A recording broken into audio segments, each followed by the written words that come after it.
and will be replayed on ETC starting tonight at 9 p.m. and just about every day leading up to the election. You can call the chamber at 706-632-5680 to get a list of all of the replay dates. We are here tonight because of the loss of a longtime friend and champion of North Georgia, Speaker David Ralston. We are thankful for all he did for the district over the past 20 years while serving. Tonight, we will hear from candidates who are running for the 7th District House seat. House District 7 includes Fannin County, Gilmer County, and a portion of Dawson County. Candidates for this seat are Johnny Chastain, Justin Heitman, Brian Pritchard, Cherie Ralston, and Richie Stone. Election Day is January 3rd, 2023, and early voting has already started. Call your respective Board of Elections office to find out specifics for early voting and absentee ballots. The format of tonight's forum is as follows. We plan to go until 7:30 with no breaks. Each candidate will have 3 minutes for an opening statement. Candidates then will be asked several questions that have been suggested to our committee by leaders and residents of the district. Candidates will have 2 minutes to respond to each question.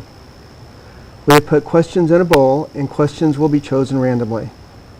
We will rotate who answers first.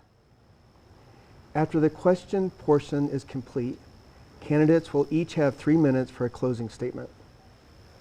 Chamber staff member Kim Foster will be in the front timing and will let the speakers know when 1 minute is up, and then when there are 30 seconds remaining, and then when time is up. Please remember that this is a forum, not a debate, so please focus on answering the questions asked, not directing your comments to the other candidates. We'll begin with opening statements, and we'll do these in alphabetical order. So we'll start with Johnny Chastain. Okay. I want to thank the chamber, UTC, and all the folks that are here for getting this set up. It's an awesome studio, a good place to be tonight. And I know we're all on election overload, seems like. It's been a lot. But this election is very, very important. And I'm running for the 7th District for a couple of reasons. Mainly, I love our communities that we live in. I've lived here in this district for 58 years. And I was born and raised here. I'm a 4th generation family, Christian conservative family. So I don't take this lightly, what we're entering into the past couple of weeks and on into the next couple of weeks. I want to be able to provide our children and our grandchildren in North Georgia what we've enjoyed all these years. I've been married to Stacy Walden Chastain for the past 38 years. We have 3 children and 4 grandchildren. I am a conservative Christian. I think I'm blessed to know a lot of that comes from growing up in North Georgia, my parents taking me to church, and hard work. You know, my dad taught me hard work from an early age, and to never give up, you know, to keep, even if you're knocked down or things don't go your way, never give up, and I'm thankful for that. For the past 37 years, I've worked in the banking business in Blue Ridge and in Ellijay, and for the past 30 years, I've been with United Community Bank as the regional president from Blue Ridge down to Jasper. I'm very thankful for my employer tonight as well for allowing me to do this and run for this seat. I think my qualifications for the 7th District seat, I have been working in big dollar budgets for the past 30 years, obviously in the bank. So I feel like I know a lot of the session, early on in the session, is dealing with budgets. And I feel like I can be a big help in the budget process if allowed. Also, my finance and business background over the past 36 years in the bank and in the retail world, I think is a good thing that we can carry in the state government with us as well. I think another good thing is being able to bring people together and with teams and individuals. And we do that a lot in our world. We form partnerships and with all kinds of people and all kinds of backgrounds. And I think that would be a strength that I could bring to this seat. I am running for the 7th District, and I hope to earn your vote and support. Thank you. Thank you, Mr. Chastain. Next, we'll have Justin Heitman. Thank you, Chamber. Thank you, everybody joining us this evening. First and foremost, Ms. Ralston, I want to share my family's condolences to you and your family for the loss of your husband. It's a great loss. So this district has a huge shoes to fill for that. For those of you who don't know me, my name is Justin Heitman. I'm a U.S. Navy veteran. My last command was Inshore Boat Unit 28. I'm also an overseas security contractor for diplomatic security services, both Iraq and Afghanistan. I'm also a volunteer firefighter here in Gilmer County, also Department of Public Safety, chief drone pilot as well for search and rescue. I run the Gilmer County Airport here. I also own a small business, Heitman International Solutions and Services, which is influenced on investigation, security, and commercial drones to agriculture industries and others. I am a former Gilmer County Chamber board member. I'm also a member of the Rotary here in Gilmer, and also the Chamber, or I'm sorry, correction, the Rotary past community service chair.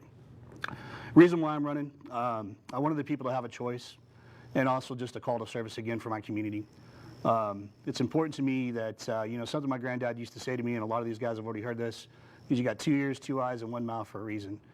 My 2 ears are to listen to the community, my 2 eyes are to see what's going on in the community in District 7, and my mouth is down there at Atlanta to extend what you guys and gals need. For me personally, I'm married to my wife. We do not have any kids. We do have 2 dogs, Ryder and Piper. We went through an IVF situation, and unfortunately it just didn't take for us, so we weren't lucky enough. But we do have a niece that we try to spoil as much as we can. You'll hear probably a lot of the same things from everybody as far as where our stance are. State tax removal for income tax, medical, everything else. Biggest thing I want for this community in District 7 is for the voters to pick who they best sets the seat and will represent District 7. Thank you. Thank you. Next we'll have Brian Pritchard. Hello, my name is Brian K. Pritchard, and I'm running for Georgia State House District 7. I want to thank my wife, Lisa, for being here with me tonight. We have 2 children and 5 grandchildren. I want to get right into as your representative. As your representative, before every legislative session, I will hold a town hall in Fannin County, Gilmer County, and Dawson County with the people to find out from you what your legislative priorities are. I'll meet with every county and city elected officials before every session to find out their legislative priorities. I'll meet with all the law enforcement leadership in the district to find out the priorities for all of our law enforcement and what they need through the legislative session. I'll meet with the district attorney and the judges from the judicial circuit to discuss their needs. While in session, I'll do 2 weekly live video updates from the Capitol every week. While in session, I will also send out a weekly session update emailer letting you know what's going on, okay? And I will also form a legislative team within the district of you, the people, to read legislation to help me and guide and direct us to make sure we keep our North Georgia values as we're looking at legislation and deciding what to do next. You know what? We're tired of corporations, lobbyists, and lawyers going in the back room, okay, and writing legislation, and then the leadership telling representatives, just go vote yes on it. Don't ask any questions. SB 202, the Election Integrity Bill, 98 pages long. You know what it still has? Drop boxes. Drop boxes are in that bill. You know what it still allows? Mark Zuckerbucks to be sent. You know what? We spent in 2019, we spent $107 million on a contract with Dominion voting machines, all right? $107 million. The state of Georgia has a surplus of over $6 billion. We don't have a voter suppression problem, folks. We have a voter confidence problem in this state, especially in North Georgia. So we're tired of Fulton County running the state. Why don't we scrap Dominion voting machines and put a voting system in place that the people trust? How about let's do that? That's what I would do immediately. Protect Children's Innocent Act. Marjorie Taylor Greene put that in place in the federal level. I would pass that bill and introduce it immediately. Thank you for this opportunity, Fannin County Chamber of Commerce, to be able to talk to the voters tonight. Thank you. Next, we'll hear from Cherie Ralston. Thank you to the Chamber of Commerce and to LJ Telephone Company for hosting us in this forum tonight. My name is Cherie Ralston. Over the past several years, I've been working alongside my late husband, David, to ensure that our mountain values have been seen, heard, and felt, both here and in Atlanta. And not just during the legislative session, but every day and in every opportunity possible. I'm running for this seat because I know and believe that the conservative leadership and mountain values that guided my husband's service must be continued. I'm here to tell you that I am that person and why.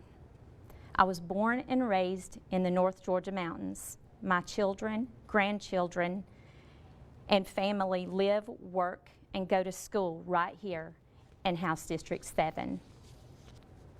I've been a small business owner both here and in Fannin County. If elected, my focus will be ensuring workers have good jobs, students get a good education, and families have bright futures. I know and believe that I'm ready to serve you and make you proud as your state representative. I'm fortunate to have the endorsements of exceptional, proven leaders in this state who know a thing or two about our people and this district. Governor Brian Kemp, former Governor Nathan Deal, Dawsonville Representative Will Wade, and the Georgia Chamber of Commerce. These exceptional leaders have been great champions for this region for many years, and I couldn't be more thankful to have all of them backing my candidacy. While I'm asking for your vote today, I would ask for two more things. Will you lend me your reputation, and would you remember me in your prayers? Every single vote counts, particularly in a special election. Thank you. And finally, we'll hear from Richie Stone. First of all, I'd like to thank ETC and the Fannin Chamber for hosting us tonight. This is such a wonderful opportunity. And Merry Christmas, everyone. You could be anywhere else tonight, but you're here with us, and we couldn't be happier. A little bit about myself. My name is Richie Stone, and for the last 4 years, I have served as the Gilmer County Republican Party Chairman. I'm proud of the work we've done, which included record Republican turnout in 2016. I'm running to change the conversation. In addition to my business background, experience working at the North Fulton Chamber of Commerce out of college, and moving up here to start my own business, and then working with the Republican grassroots, we have a division. And what ends up happening is it gets one side or the other, and we need to change the conversation. We need to talk about the actual issues that get abandoned when we start fighting. We're going to also talk tonight about a lot of serious issues, a lot of state issues, national issues, local issues, but we must keep at the forefront that this is a freshman House seat. Whoever takes this job is not going to be the Speaker of the House. So we have to always keep in mind that we're not going to be able to just snap our fingers and get everything that we wanted. So, with that said, this job is going to be a lot about the ability to make allies and work with others down in Atlanta.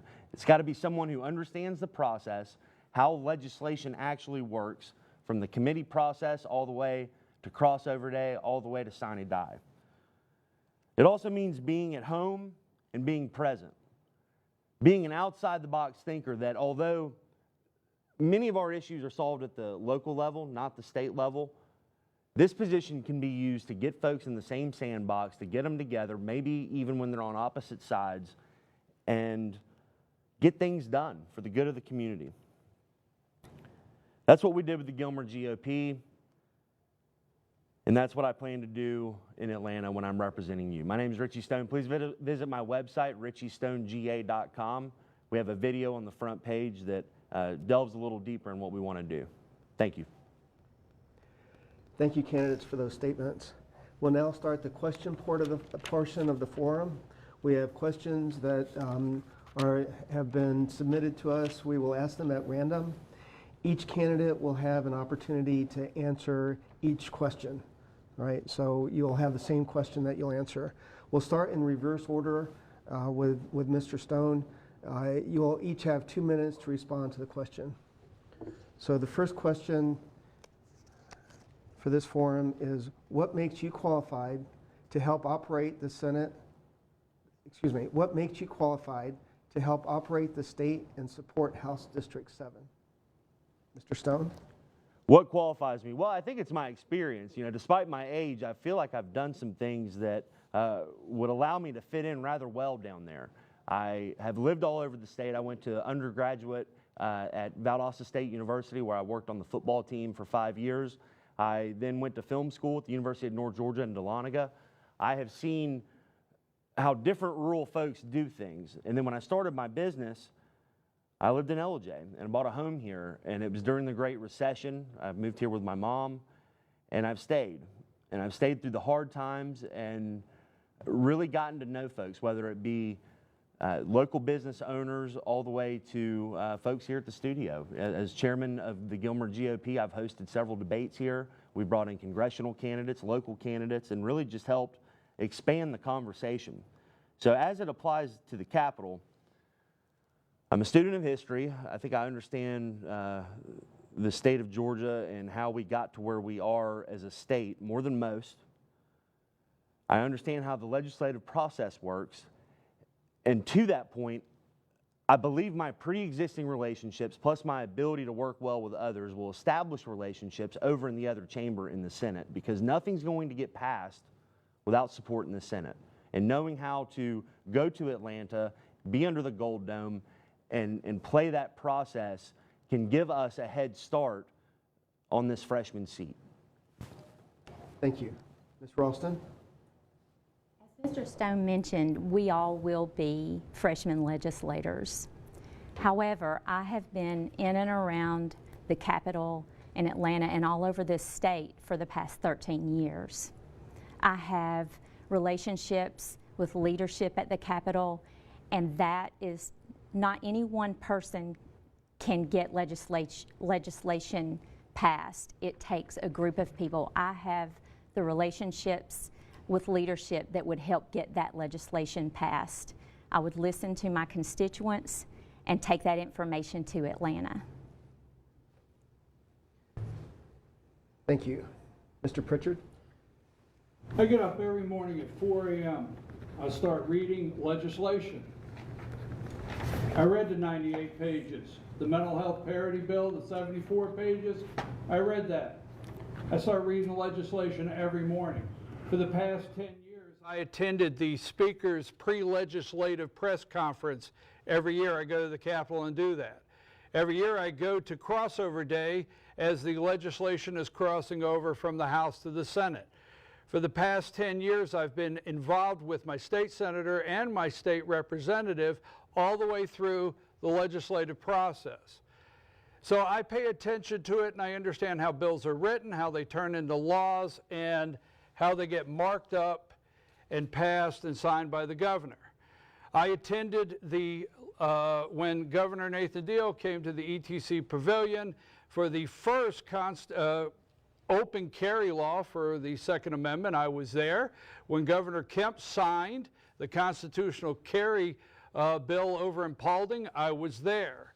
I get up every single day and read this legislation, study the legislation, and study everything going on down in Atlanta under the Gold Dome. I also go every single day and look at all of the national issues that are going on to see how they fit into our state issues. So I'm prepared on day one to do the job, and I work with others. I know many of the legislators down there. I know how to work to get a bill done. So I'm ready to work day one, and those are just some of my qualifications that will allow me to represent this district. I know the district, and the people in the 7th District know me. Thank you. Mr. Heitman, what makes you qualified to help operate the state and support House District 7? Thank you, Marcus. Well, I'll tell you one thing, and especially for the people out here, I'm not the polished politician. So as Richie and Cherie and Brian have put up forward, they've got a lot of knowledge and a lot of history in this district. For me, myself, having the naval leadership I've had, working internationally, understanding that in the last week I've had a lot of good conversations with the good people of the District 7, and I've learned more from them just by listening and getting ready, and also making those olive branches now already with other representatives down at the House. Is a lot of the reason why I feel that I would be qualified to do this. By any means, I'm not naive at all that I'm very junior to this, but I'm a hard worker. I want to work for the people. I want to listen to people and make things happen down at the Capitol for us. Thank you. Thank you very much. Mr. Chastain. Thank you, Mr. Smith. Well, I don't get up at 4 a.m. every morning, so say that. I've worked in a bank since 1986, and I think that's with 37 years of banking and the banking schools that I've been able to attend. I started out as a teller way back when, and have been able to work up through the ranks of the banking world. And I agree with Ms. Ralston and with Richie that, you know, this will be a rank and file job, but that's what I do. I mean, it's a great place to start, to be able to work your way up. And I have had several conversations with a lot of the representatives before I announced and since. I know a lot of the folks down there, and I feel like I'll be able to contribute day one if elected. Thank you. All right, now we'll move to question 2. And for this one, we'll start with Ms. Ralston. How can you ensure that rural Georgia continues to receive funding for infrastructure? I work for Fannin County Development Authority, and I am very familiar with rural development. Back in 2012, when the Rural Development Council was formed and we first started talking about broadband, I was at that meeting. I have watched these meetings every year. They're all over the state. And I would be glad to see that continue, and I would apply for grants through my job. I could speak to our leaders at the state and ask for funds there, and that's how I would ensure that we would continue to grow rurally. Okay, Mr. Pritchard, and please let me know if you need me to repeat the question. Could you repeat it? Okay. How can you ensure that rural Georgia continues to receive funding for infrastructure? Folks, let's just be honest about it. Rural funding for the 7th District, there's so much money in the pipeline, and we appreciate and thank House Speaker Ralston for that. Okay, in February, $400 million grant for broadband expansion. They added, Governor Kemp added another $240 million in August. We have an enormous broadband development program in place thanks to ETC matching funds, and this here that'll end in 2016. That is one of the examples that I'm giving you. Water, sewer, and the new addition, $11 million addition to UNG. That's a lot of money in the pipeline. You will see some good development in the next couple years. But what we have to do is we have to go to Atlanta, and we have to start working with other representatives around the state. Because you see, we have been County 1, 2, and 3, all right? What I hope to do is go down there and assure that we don't turn into County 157, 158, and 159. And that's going to take a lot of work with other representatives around the state to say, hey, we need this in North Georgia. Can you help us out? So you might have to go down to the representative in Valdosta and put your name on their bill so they'll put their name on your bill. We also have to look every single day for all the grants are available, and that's why we have to meet and talk with our local elected officials here, okay, our local chamber here, and we have to be in touch with them constantly to know what their needs are, and we have to be down there looking for it every day. Because folks, there is a lot of money in the pipeline for the next couple years, but to guarantee rural development with money is going to be difficult because we are going to have a freshman legislator down there. Okay, Mr. Heitman? Speaking back on what Brian said, there, you know, the money's in there in the pipeline.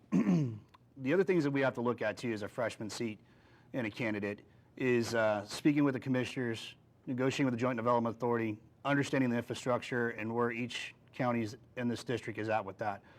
Specifically, I know for Gilmer, we're struggling with making sure that we maintain the rural environment in this area that we love, along with bringing industry in and that growth aspect of it. As far as grants go, those are great. I'm a certified grant writer for this county. I do know that grants can be a double-edged sword for most counties when they go into it.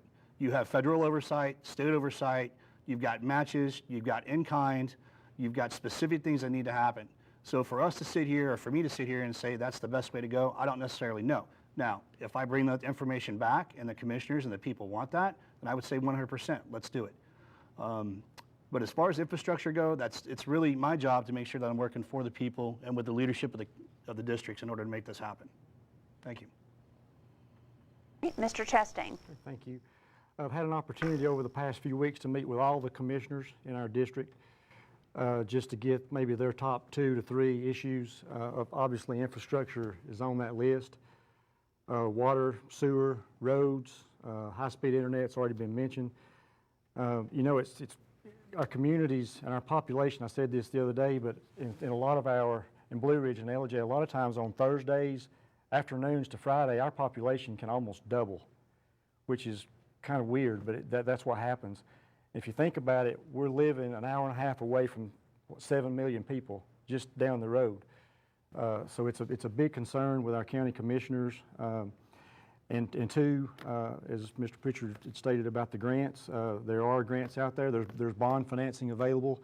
Those rates they've ticked up a little bit. They're not as attractive as they were 6 months ago to 9 months ago, but we have an opportunity for some bond financing grants and other things to help us with the infrastructure. But I think our job as whoever will win this seat would be for support, obviously out of Atlanta, but this is a pretty high local issue as well with the commissioners, and it's very much on their radar.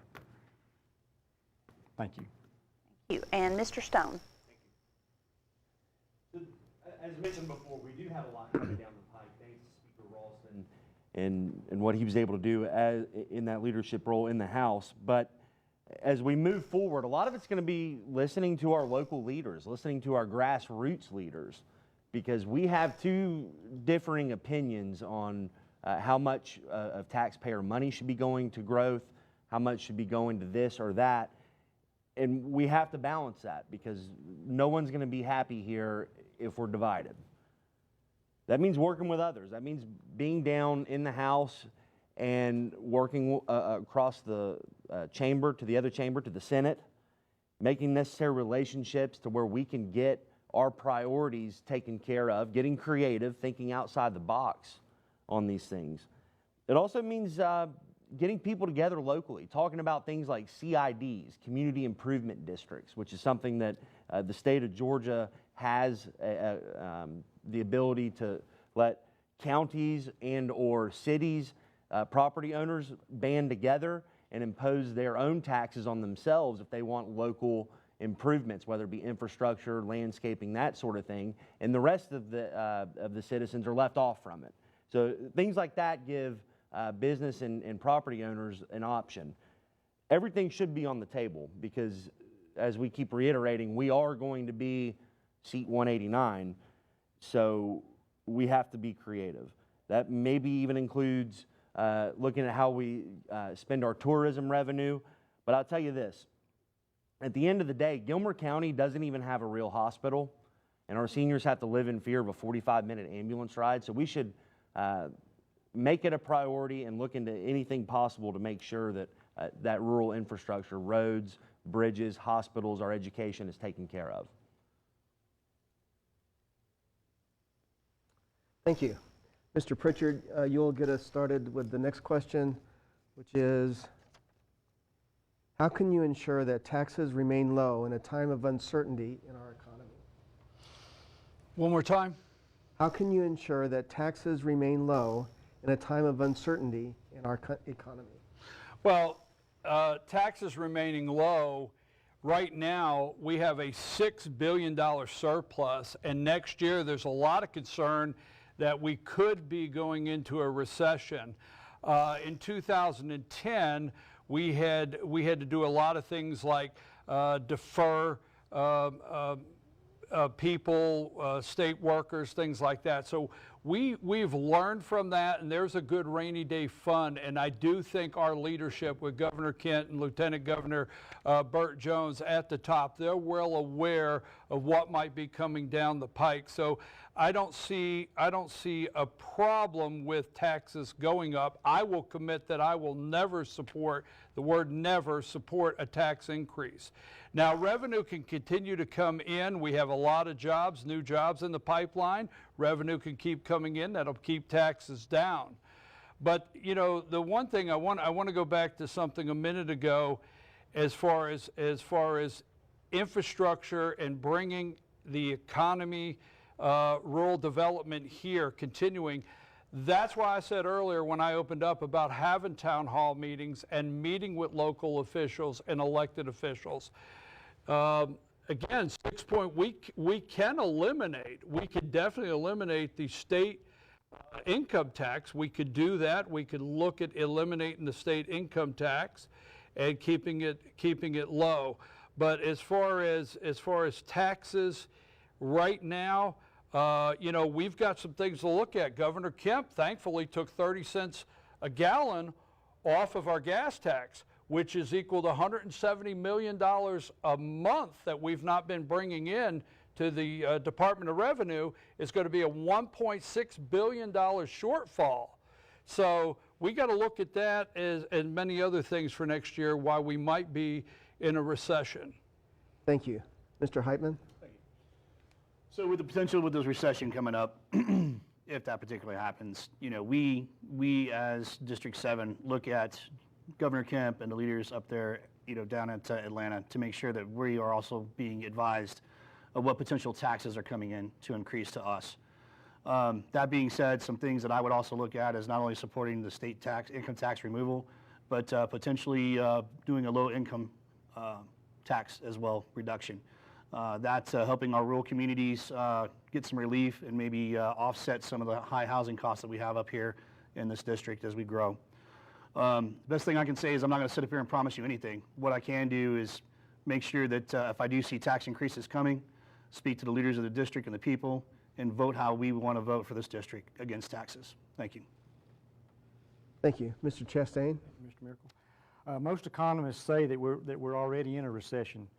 2 quarters of negative GDP, and we saw interest rates triple in less than 6 months. That's a pretty big shock to the economy. We have a very good revenue in Georgia, as it's already been said, with a huge surplus. We had a huge surplus last year. We were able to give all Georgians back a check for $500, which I thought was great. I would like to see that even more this year, especially with the surplus that we've got. I like the state income tax decrease that we were able to pick up last year from 6% to 4.9% now.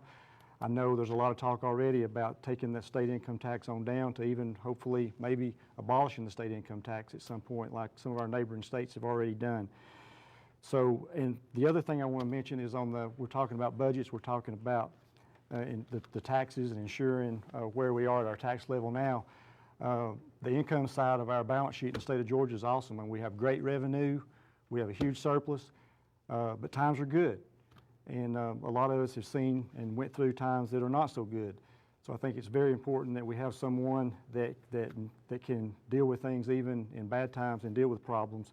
Sometimes you have to look at the expense side of your balance sheet a little bit and see what's there that possibly can be cut a little bit or changed around a little bit to ensure that we keep our tax rate the same. Thank you. Thank you. Mr. Stone? Thank you for the question. So, in a poll recently done by Fox News last week, 80% of all Americans say that inflation has affected the way they spend and their ability to get by. Bank of America just last week predicted a recession coming up in the first quarter of 2023. Credit card use is up. Christmas shopping's down. Toys for Tots here locally had record folks who needed presents for their children. Those all aren't very good signs, but at least here locally, the thought was had during the last Great Recession to increase the tourism and make that a mainstay. You talk to the chamber presidents in both counties, and that is such an important part of ensuring that we don't feel it as bad as we did 12 years ago. Now, with that said, at the state level, keeping taxes low, I wouldn't anticipate anyone's going to raise taxes, whether it be the governor or the lieutenant governor over in the Senate, or especially over in the House of Representatives. In fact, I would totally support eliminating the state income tax on day one. I will sign on to that the minute I get there. That does bring in, though, how we're going to get revenue here locally. Well, with all the tourism, our local leaders should find a way to get in the same sandbox, to play together and figure out ways to leverage our position with the state to see more of that stay here and solve some of our needs. Great. Thank you. Ms. Ralston? Costs are skyrocketing everywhere, from gas to groceries. Many families are struggling to put food on the table, especially here at the holidays. In fact, according to the American Farm Bureau, it costs Americans 20% more to prepare a traditional Thanksgiving meal. I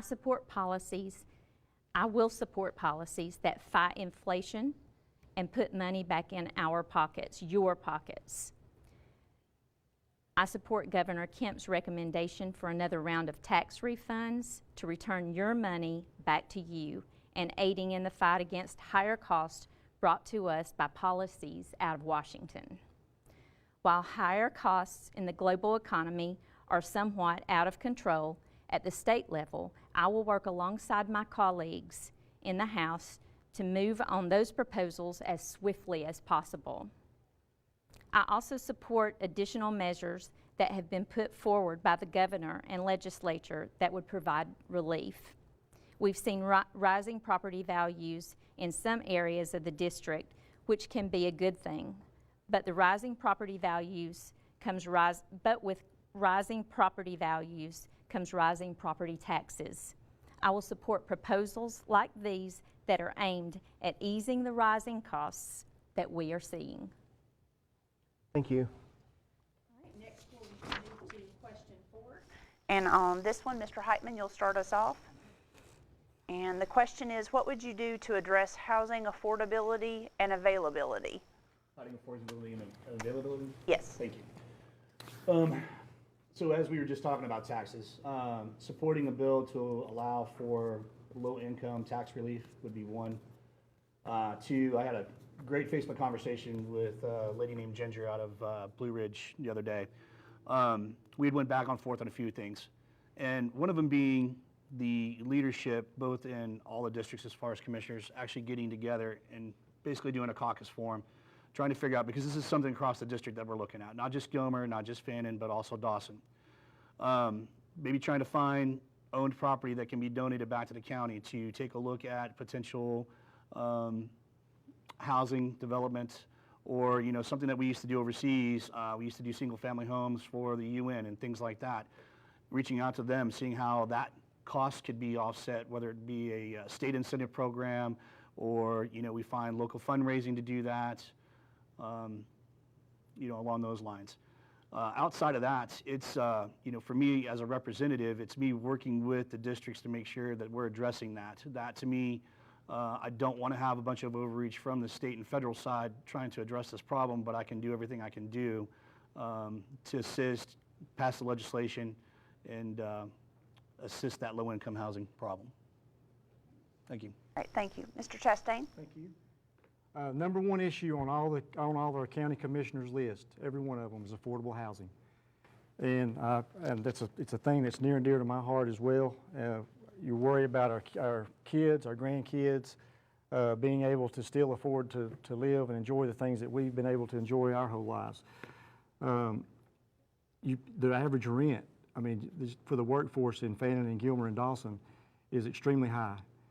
And if you're working and you have a family, you're trying to buy a piece of property and build a house, it's almost impossible today with the costs that are out there.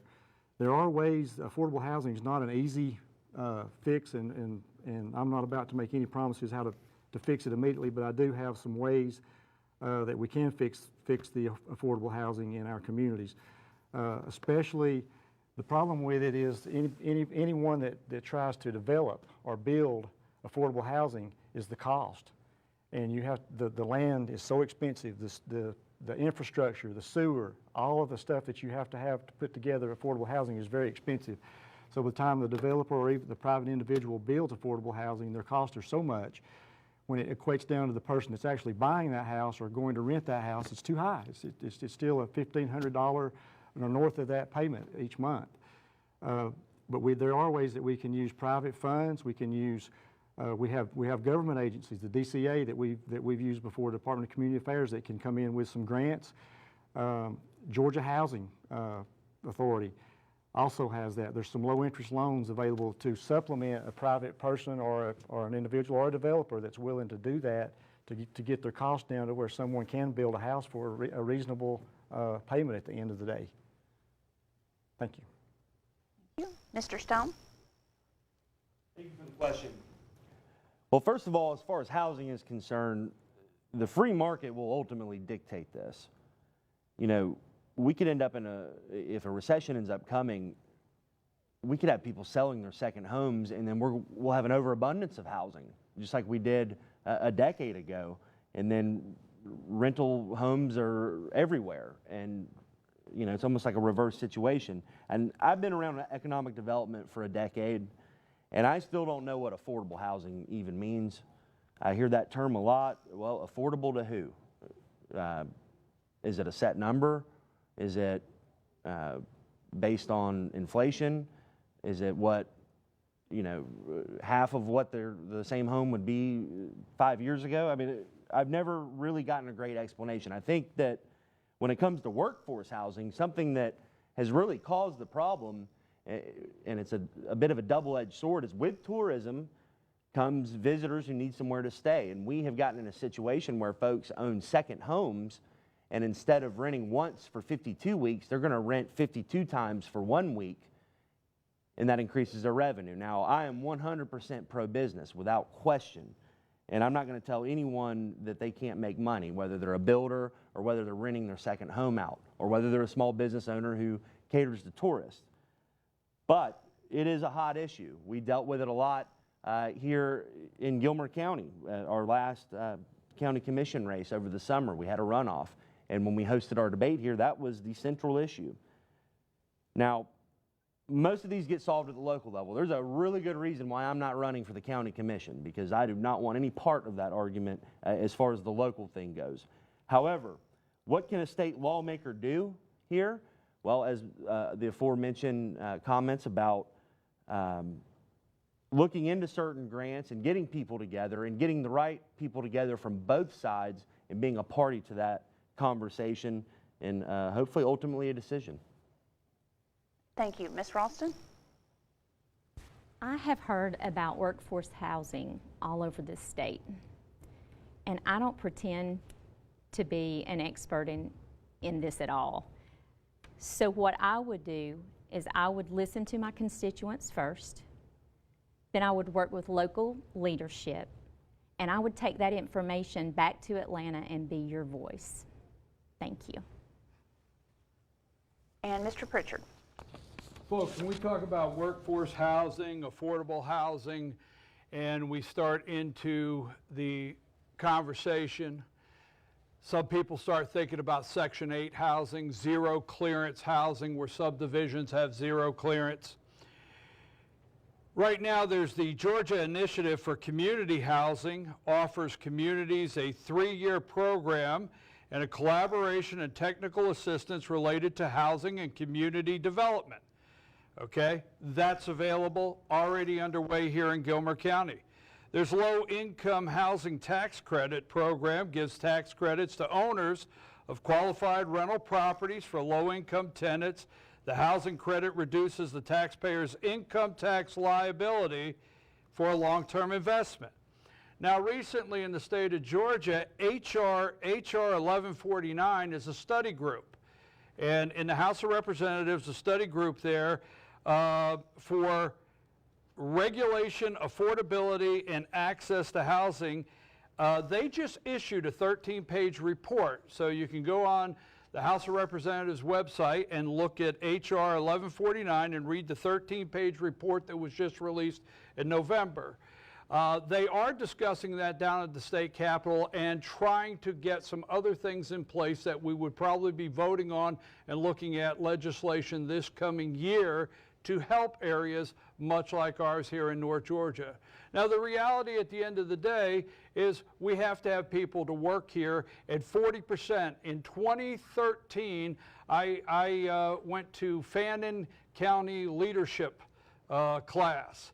And at that time, we were talking about 40% of the people traveling out of the county to work, okay?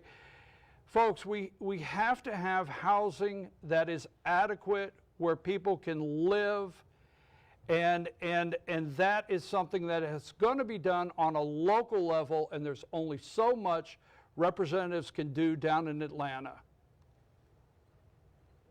Thank you. So our next question, Mr. Chastain, you'll start us out. What are 1 or 2 pending projects in the district you would ensure receive funding? One would be for the, I met with all the sheriffs in the district as well.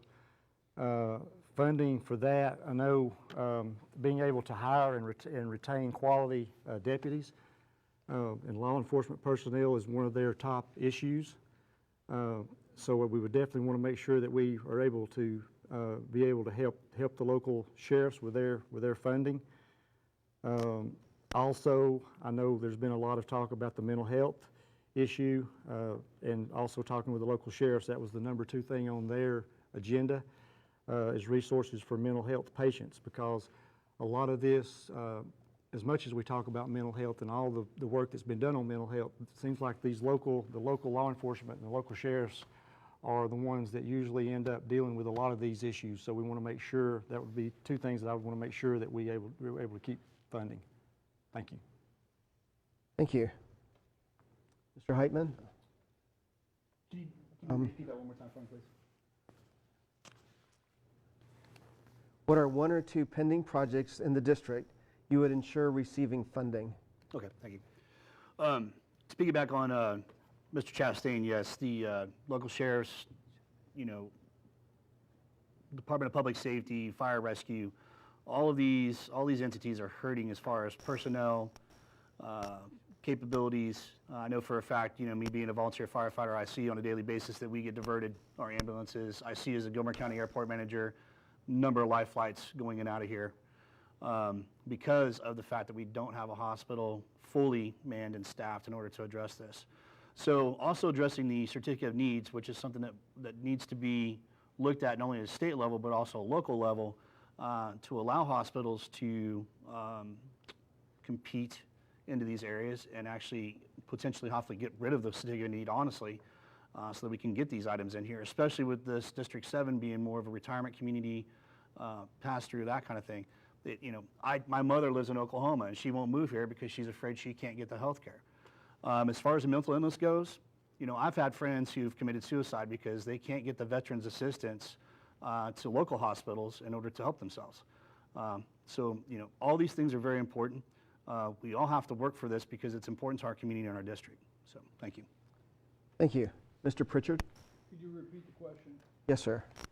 What are 1 or 2 pending projects in the district you would ensure receive funding?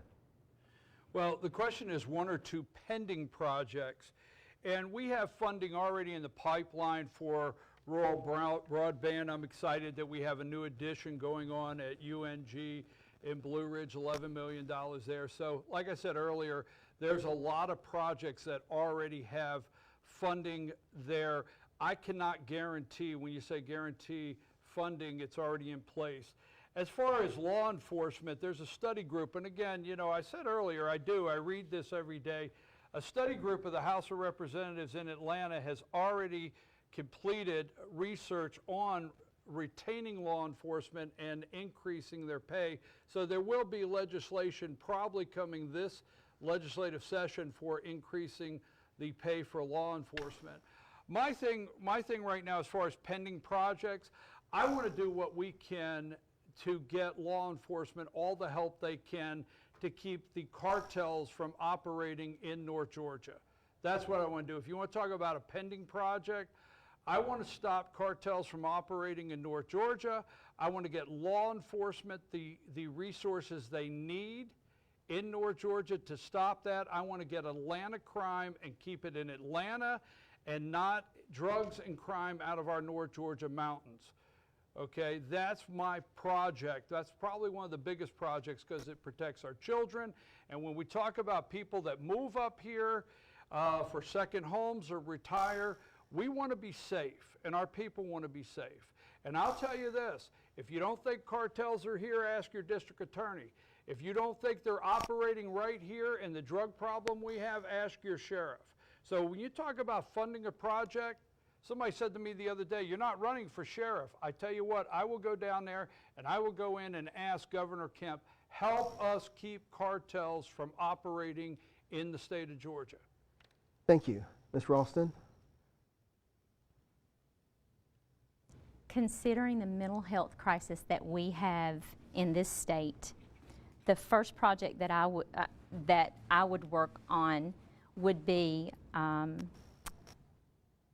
team that consists of an officer and a clinician.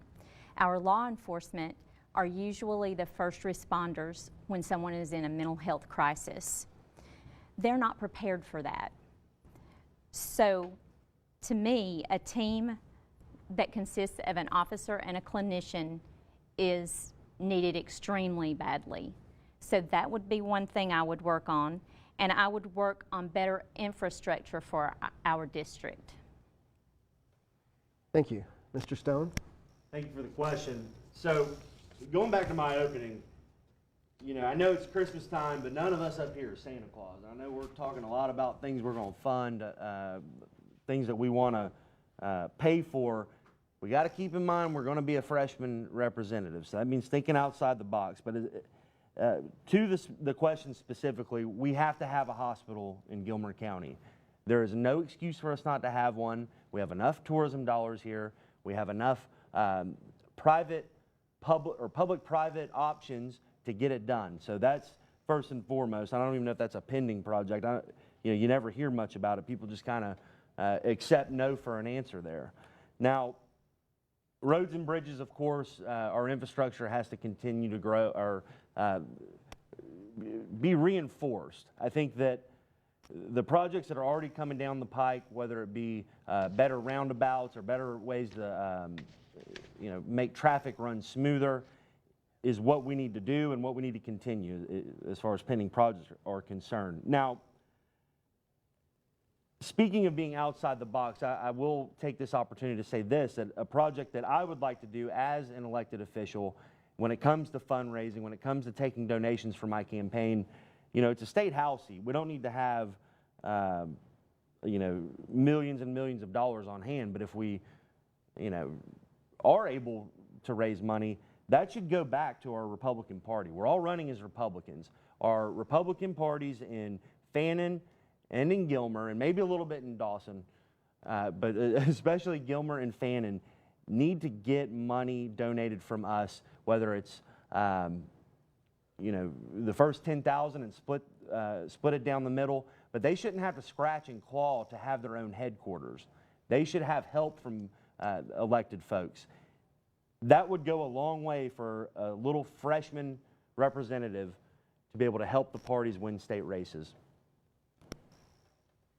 All right, question number 6. And Mr. Stone, we're going to start back with you to begin this one. As a leader, do you follow the will of your constituents, or do you lead by making decisions you think are best for the district? That's a great question. I lead based on what my constituents tell me. The job title is actually representative. So when you're representing someone, when you're representing a district, individuals and the collective, you have to listen to what they're saying. You have to have a great beat on what's going on the street, what's going on with the business owners, what's going on with the corporate side of things, plus our government folks, especially our education folks. However, I'm not going to sit here and say that, oh yeah, whatever the people say, because the people don't always agree. The constituents don't always agree. We saw that here in Gilmer with our last county commission race.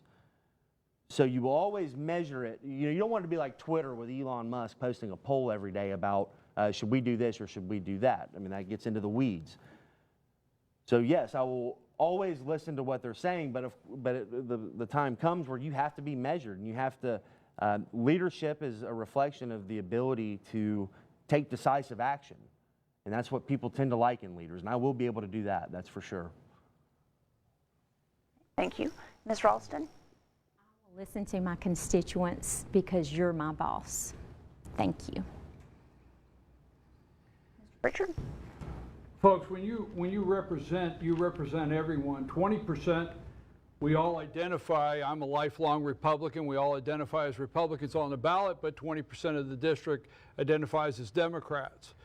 So on day one, I will take the phone call from anyone in the district, regardless. I don't see Democrat and Republican when my phone rings. So you represent everybody first and foremost in the district.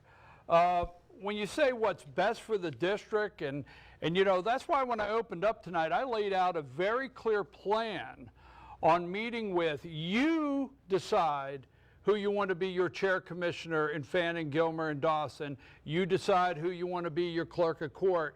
You voted for them, okay? So when I go to them and I sit down, they're supposed to be able to tell me what the people of their county and the district needs and what the representatives should be representing when they go down there as far as their needs. So that's why I laid out when I opened up a very clear plan on how I will talk about everything and talk to everyone. Again, I'll do two to three live legislative updates from the Capitol every week. And I will be reading my email every day and responding to you. So it's not very clear, like when you say, hey, will you do what's best for the district or your constituents? It's not always a clear answer, but it's up to you, the people, okay? Because it's time to return our government back to you, the people, we, the people. So represent all. And hey, that includes the Democrats and Republicans. All people need to be represented from the district, and all voices need to be heard. Mr. Heitman? So as your representative leader down there, once you vote for me into this position, it is my responsibility to listen to the constituents. It's also my responsibility to listen to the people.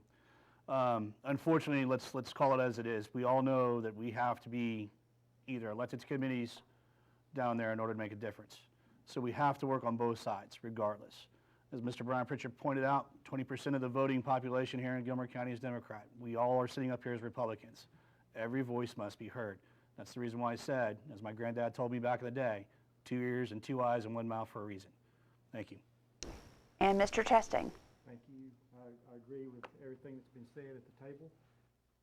My dad was a long-time elected clerk of Superior Court in Fannin County for many years. I had the opportunity to hang out in there a lot when I was smaller. But I learned one thing. When you walked into his office, it didn't really matter what your politics were. If you were Republican, if you were Democrat, you got treated the same. And I think that's a very good trait of a good leader. A good leader is a great listener, as it's already been said here. Also, a good leader that I've watched over the years, they always surround themselves with people, with great people. Surround yourself with people smarter than you are. And I think that's a very important thing for us to do, and to listen to what our constituents say, for sure. Thank you. Thank you. Our next question, Ms. Ralston, will ask you to start out. What have you done to prepare yourself for holding this office?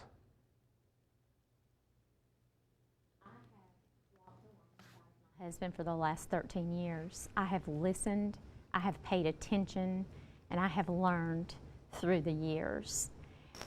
I have stepped out of my comfort zone and tried to learn the job, and I feel that I am the best candidate for this job. Thank you. Thank you. Mr. Pritchard? Can you repeat that? Yes, sir.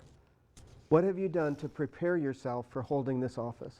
What have I done to prepare myself for holding this office? You know, it gives me an opportunity to reflect on my dad. You know, my dad died with COVID, not from COVID. He died with COVID. But you know, there was two things my dad wanted to make sure of for his children. He wanted to make sure his kids' names were written in the Lamb's Book of Life, and we voted Republican. Grew up in a house where we had to watch the news, and then Dad explained every time a politician said they wanted to invest in something, that they were actually telling us they were raising our taxes very soon. I have been interested in politics my whole entire life. I've studied politics my whole entire life, state and federal issues. I enjoy it, okay, every single day. So there's not just one thing that I have prepared for this day, but again, you know, as far as state legislature, I go back. When you say preparing, I enjoy reading the bills. Not really 98 pages, because I'm not an attorney, but I know how strange that sounds. So when you ask, what are my qualifications and what have I done to prepare for this office, I do it every single day, strangely, 7 days a week, and I get in trouble quite often at the house because my wife doesn't want to hear it. Thank you. Mr. Heitman? Thank you. So for myself, you know, what's prepared myself for this office? You know, my resume, I think, speaks for itself. Understanding internationally, how to bring that back into local and state government. In addition, you know, looking at analytics. What is the probability of somebody showing up to a town hall? What is the probability of a poll being done? What is the probability of having the House bills, you know, layman explained to the community, and then for me to understand it as well? You know, I'm not a lawyer, so those are things that have to be looked at. Also, you know, speaking with my family, making sure that this is the right thing, and it is the right thing, or I wouldn't be sitting here. But ultimately, at the end of the day, preparing myself is actually working with the community, the constituents, and ultimately you, the voter. That's what's important to me. Thanks. Thank you. Mr. Chastain? Thank you. 2 years ago, I was asked to co-chair a committee that's called Together for Good, and we established 4 or 5 good days throughout the year: 9/11, Veterans Day, World Animal Day, and Literacy Awareness Day, and the 4th of July. These were 5 days that would be celebrated by our group, and that group wound up being over 2,800 people that we were able to co-chair with, and that turned out to be one of the highlights of my career, and honor to be able to co-chair that committee. But that was 2 years ago. Sometimes we are asked to do things that normally we would not maybe feel comfortable doing, that would want to make us step out a little bit of our comfort zone, as someone already mentioned here tonight. In maybe we don't even know it at the time, but preparing us for something else that could come down the road. So I was blessed to be able to do that 2 years ago, and I think it's helped me, along with my number of years in the banking business, be prepared for this moment. Thank you. Mr. Stone? Would you mind repeating the question one more time? Sure. What have you done to prepare yourself for holding this office? Prepare myself to hold the office. Well, simply enough, I've lived my life.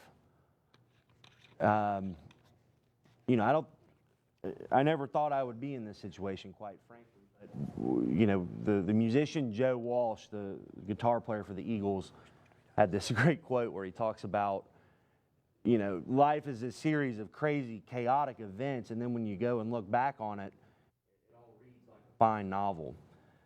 And I can very much relate to that. When I went to college to work in football, it led me to an opportunity where I ended up making movies and film school, which led me to working on a campaign. And as someone who studied American history, I was able to be good at it. Then when I started my business, I got a lot of experience working with struggling artists, struggling musicians, but venue owners and those sorts of people that go out and grind every day. So I understand them. I see, I lived it, what they go through.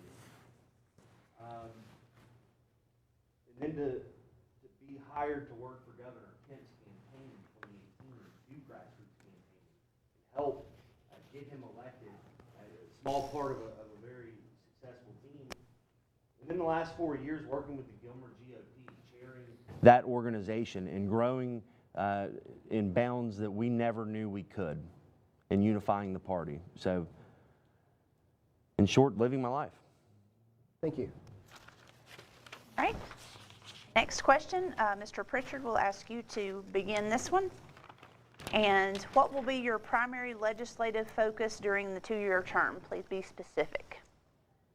Primary legislative focus in a 2-year term. First and foremost, my legislative focus will be protecting our children, number one. I brought these here tonight. This is SB 202, the election bill. Harder to cheat, easier to vote, 98 pages, okay? Takes a team of lawyers to try to read it, and we still don't have voter confidence. This is the Mental Health Parity Act, 74 pages. The first 36 talks about how insurance companies pay the bill. This is the Parental Rights Bill, 5 pages. This is how long they spent on it, okay? I told you the other night at a meeting it's useless. My first and foremost priority will be to protect our children, okay? That's my focus because that's the future.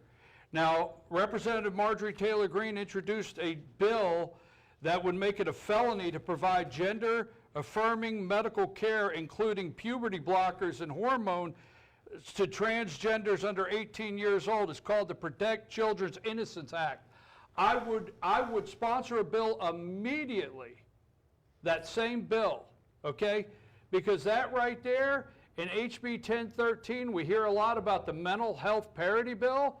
In the original form, that would have been legal right here in this bill, okay? That's number one. Number two, I would like one of my legislative things, I'd like to know where all the illegals are, not migrants seeking asylum. That's what they keep saying. I want to know where the illegals are. It's costing the state of Georgia over $2 billion a year. I want to know where those people are in Georgia, and I want a bill that says the federal government must let us know immediately anyone that comes in our state that is illegal and where they're at and where they're being sent to. There's so many different legislative things that I would like to do, but I would work with others down there to get good laws passed for our district to bring more revenue here. Thank you. Mr. Heitman? As far as my primary legislative focus, one is basically the mental health issues that we're seeking now. Again, that's near and dear to my heart Due to the fact of the loss of my friends. Additionally, abolishing the state income tax, as you've all heard us, and like I've said before, you're seeing and hearing pretty much the same thing from all the Republican candidates up here. We all have the intent and also the want to make sure that our district's represented, and our legislative focus is what you want, not what we want. Thank you. Thank you. Mr. Chastain? Yes, thank you. Number one for me would be back to the budget. We've talked about it a lot, of reducing that state income tax and returning money back to the people. That's where the money should be going to when we have these large surpluses in our state government. The other thing is the Senate Bill 153, the Mountain Education Bill. As I've been over the district, that's come up a number of times. I think it's extremely important. That's the Mountain Education Bill, which deals mainly with night school. I have 2 teachers in my family. We know about the night school. We know how it works. This would end the funding for the Mountain Education next June. There's a lot of kids in our district that goes through that they can't attend regular school for a whole number of reasons. And the night school, the Mountain Education bill is very important. And I think that's something that, if elected, that I would really try to work on for our district. Thank you. Thank you. And Mr. Stone? Thank you for the question. So, as a conservative Republican at the statewide level, there are two things specifically: ending the state income tax and ending big tech censorship. I think we all have people we know, whether it's a cousin or somebody that gets kicked off Facebook all the time or gets knocked off Twitter. I mean, they even kicked off the sitting president of the United States. So I would support taking a Florida-like approach on ending their ability to censor our First Amendment. Because if they take away our First Amendment, they'll take away all of them. Now, locally, Mountain Ed, great point. That's exactly where I was going to go with this question, because, you know, our young folks who need to finish school, or whether they're older or want to get their GED, having that option to go to school at night and having an education and being employable allows them to avoid so many other issues, whether it be addiction, despair, crime, that sort of thing. And then, of course, I will reiterate it as many times as I can. We need a hospital in Gilmer County. Thank you. And Ms. Ralston? I would support mental health reform. I would also support good, well-paying jobs and good education. Now, UNG is near and dear to my heart, but I'm also near and dear to my heart is technical schools. In our area, we have a great need for plumbers and builders and HVAC specialists. So those are the things that would be near and dear to my heart as far as education goes. And I think we need to move to our closing statements at this point, so we're going to go in the reverse order from where we started. So, Mr. Stone, if you'll begin with your closing statement. Well, once again, I want to wish everyone a Merry Christmas, and I know this will be airing throughout, so Happy New Year too if you're catching us near New Year's. As Republicans, we are tired of this choice where it's either a status quo establishment or a flamethrower whose only real agenda is to let everyone know that they are not the status quo. That causes our elected officials to start fighting over things that frankly do not matter, and it leads to our other more pertinent issues falling to the back burner. Now, I'm a Georgian, I'm a constitutionalist. I believe big government should be completely out of the way. That's why I will fully support repealing the state income tax. I support the Second Amendment, the First Amendment. My priorities will be rural education, rural infrastructure, and rural health care. I think that we can maintain our economic situation to where tourism dollars continue to flow in, and that we have a good infrastructure for folks to come visit, while also maintaining our rural identity. But we can't do it we can't do it on the backs of our service industry and the people that really make these towns hum. So, with that said, my name is Richie Stone. Please visit my website, richiestonega.com, to get more information, and I hope to earn your vote either early or on January 3rd, Election Day. Thank you so much. Thank you. Ms. Ralston? I always thought when I ran for office one day, David would be standing beside me, but he's not. I do have a community who is, and for that, I'm more grateful than you know. I'm asking you for three things today. I'm asking you for your prayers, I'm asking you for your vote, and I'm asking you to lend me your reputation. Mention my name to your family, your coworkers, your friends, your church members. Just mention my name to them if you have an opportunity. Every single vote counts in this election. I know that I can't answer all of your questions here tonight, so please feel free to call me at 706-633-7775. Thank you, Merry Christmas, and God bless you. Mr. Pritchard? Ask yourself, why would somebody spend $40,000 to $50,000 for a job that only pays around $18,000 a year?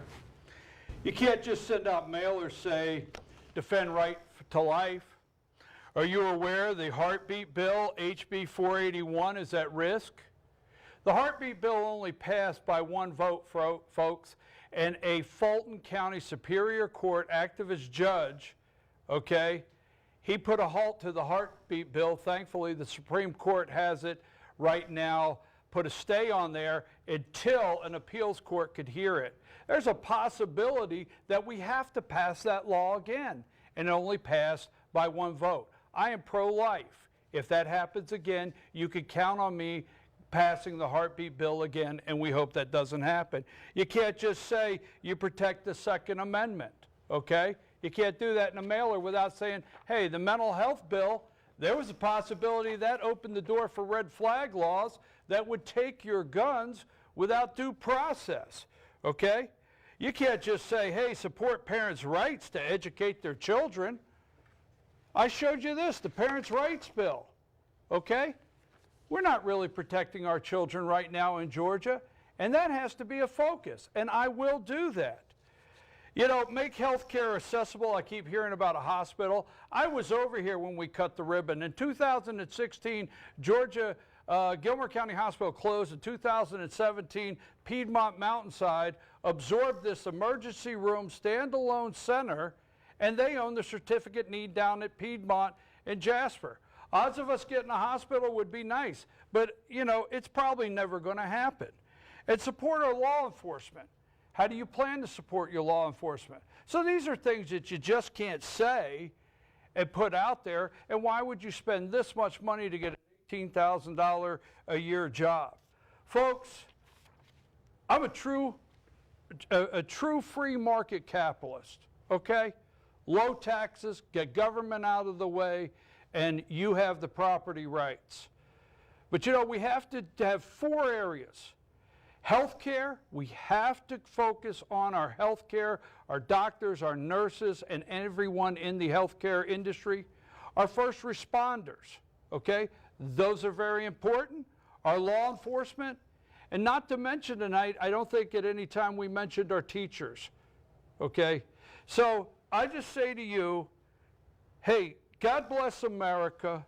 God bless the state of Georgia. God bless the good people of State House District 7. My name is Brian K. Pritchard, and I'm humbly asking for your vote on January 3rd. Merry Christmas and Happy New Year. And the sign says stop. Mr. Heitman? Thank you. People of District 7, just, you know, it's humbling to be up here as your, you know, one of your veteran representatives, you know, with me being a United States Navy vet. It's also humbling to know that I don't know everything, and that's okay, because that's why I have you, the people, for me to listen to and go forward for this position. You can also reach me at Heitman, the number 4house.com.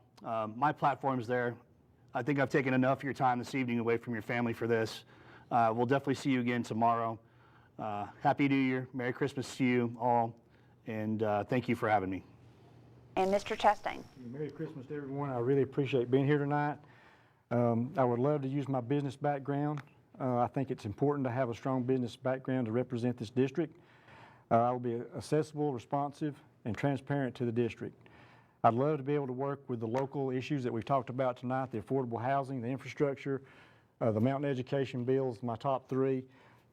Also, we haven't talked anything tonight about farmers, but protecting our farmers.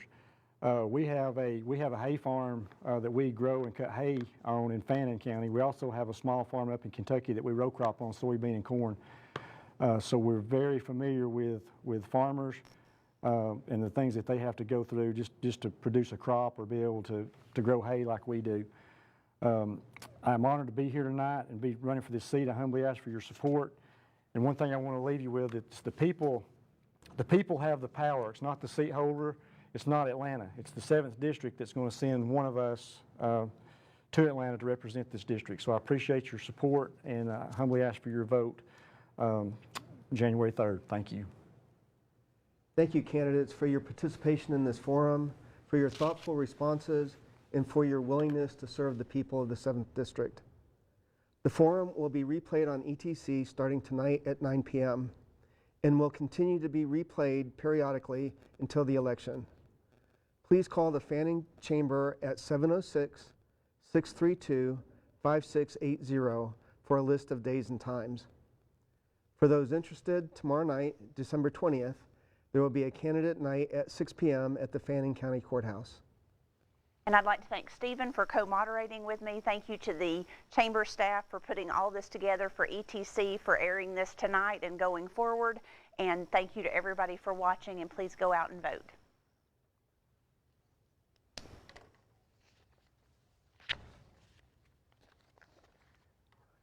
We're done? Okay, we're done?